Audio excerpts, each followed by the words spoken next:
For some time now, I've been interested in a discovery about human behavior called self-image psychology. You may already be familiar with the self-image idea. This is the principle that each of us is controlled by his mental picture of himself. If you've thought much about it, I'm sure you agree that a good self-image is vital to our happiness and to the achievement of our goals in life. But if you aren't yet familiar with this new idea, let me introduce it by quoting my old friend Dr. Maxwell Maltz, who said, "The most important psychological discovery of this century is the discovery of the self-image." Our self-image is our own conception of the sort of person I am. Each of us builds a self-image out of his beliefs about himself. It's unconsciously formed from past experiences, our successes and failures, our humiliations and triumphs. It determines the way we interpret other people's reactions to us. In short, this mental picture we have of ourselves turns out to be a kind of life-governing device. Now, that's the most significant part of the whole self-image principle, that our mental picture determines our interpretation of everything that goes on about us, our reactions to life and other people, our feelings, thoughts, actions, even our abilities.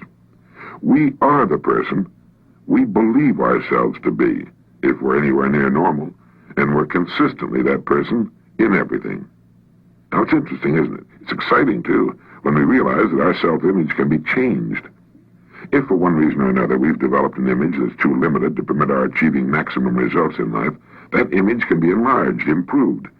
There's one point to keep in mind here, though. We can't outgrow the limits we impose on ourselves. Our thoughts, habits, even our abilities must be those of the person we believe ourselves to be. We can set new limits in place of old ones, but we can't surpass the limits of our current self-image. There's a story about a Wisconsin farmer who was walking through his fields one day when he stumbled over a little glass jug in his pumpkin patch. Out of curiosity, he poked a young pumpkin through the neck of the jug, being careful not to break the vine. Then he placed his little experiment back on the ground and walked away. When harvest time came, the farmer was working his way down a row of big ripe pumpkins when he again came upon the glass jug. But this time it looked different. Picking it up, he discovered that the young pumpkin he had poked inside now completely filled its glass prison. Having no more room, it had stopped growing. The farmer broke the jug and held in his hand a runt pumpkin, less than half the size of all the other pumpkins and exactly the shape of the jug. Well, people aren't pumpkins, but our self-image is something like that jug. It determines the size and kind of person we become. The similarity ends with the fact that we can remove our self-imposed limitations by enlarging our self-image. We form a mental picture of ourselves through experience, and we can change that picture the same way, through experience. If the actual experience we need is not available to us, we can, according to self-image psychology, create that experience synthetically. Now, scientists agree that the human nervous system is incapable of distinguishing between actual experience and the same experience imagined vividly and in complete detail. Worry is a good example of this synthetic experience. When a person worries about something, he projects himself mentally, emotionally, even physically, into a situation that hasn't even occurred. The man who worries intensely about, well, say, failure, finds himself experiencing the same reactions that accompany actual failure, feelings of anxiety, inadequacy, and humiliation, and eventually headaches and an upset stomach. As far as his mind and body are concerned, he has failed, and if he worries about it long enough, if he concentrates on failure intensely enough, he will upset himself to the extent that he will fail, and he'll get sick. Now, everything can be used in either of two ways, positively or negatively, constructively or destructively. Worry is the negative use of creative imagination. It's a negative synthetic experience. But most people apparently never realize that positive results, just as real as the negative results of worry, can be achieved through using our imagination constructively. Our minds are complex and marvelous, but like electronic computers, they can only act on the data we feed them.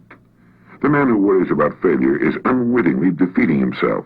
He's feeding his mind the wrong data. If he spent the same amount of time visualizing success as he spends thinking about failure, he could reverse the process of synthetic experience. Instead of anxiety, he could develop confidence, self-assurance, poise, and a feeling of well-being would replace apprehension.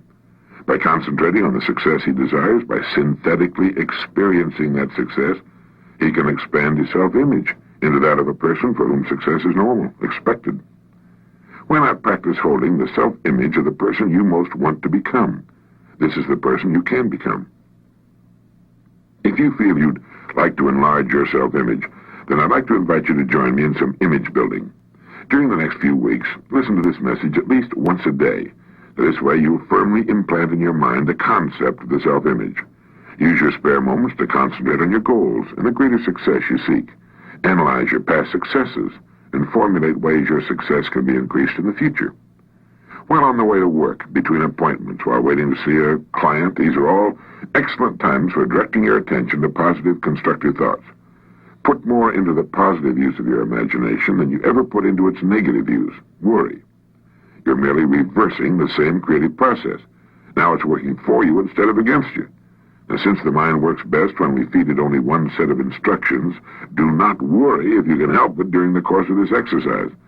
Your creative imagination can enlarge your self-image appreciably in just 3 weeks, and it will if you just let it. Nobody pokes us into glass prisons beyond which we can't grow, but all too often, almost unknowingly, we set unnecessary limits for ourselves by holding a self-image that's restricted, inadequate for the full realization of our potentialities. Each of us is, at this moment, the product of all his thoughts and experiences and environment up to this point. Through thought, we can control to an almost unbelievable degree both our experience and our environment from here on. Whether or not we choose to direct our own course through life is entirely up to us. The important thing is to know that it can be done. This is Earl Nightingale, and thank you.